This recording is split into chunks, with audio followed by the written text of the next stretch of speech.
ஒரு மடத்துக்கு அதில் உள்ள மடாதிபதியை பார்த்து ஆசீர்வாதம் வாங்க நிறைய பேர் வந்து போயிட்டுருக்காங்க.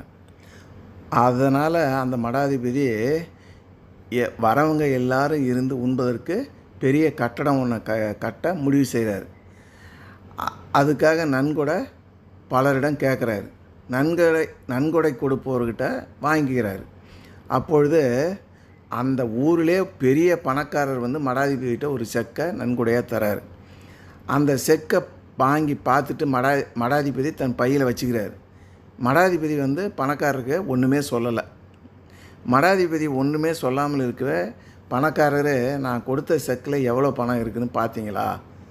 50 கோடி ரூபாய் அந்த காசு ஓலையில் எழுதி கொடுத்துருக்கேன்.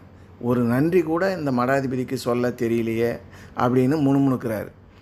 மடாதிபதி அவர்களே அன்பு கூர்ந்து, நான் கொடுத்த செக்கை மீண்டும் பாருங்களேன் அப்படின்னு கேட்குறாரு பணக்காரர். மடாதிபதி, நான் கொடுத்த தொகை எனக்கே மிகவும் பெரியது.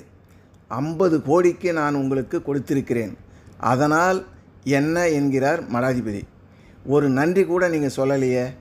உடனே சிரிச்சுக்கிட்டே சொன்னார் மடாதிபதி, மகனே நீ தான் எனக்கு நன்றி சொல்லணும்னு சொல்கிறார். என்னது, நான் உங்களுக்கு நன்றி சொல்லணுமா? உன்னிடம் நான் செக்கை வாங்கினேனே, வாங்குபவன் கொடுப்பவனுக்கு நன்றி சொல்கிற தேவையில்லை. கொடுத்தவன் வாங்குபவனுக்குத்தான் நன்றி சொல்லணும். ஏன்னா கொடுப்பதன் மூலமாக கிடைக்கக்கூடிய மகிழ்ச்சியும் இன்பமும் மிக மிக பெரியது. அந்த இன்பத்தை நான் உனக்கு கொடுத்துருக்குறேன்.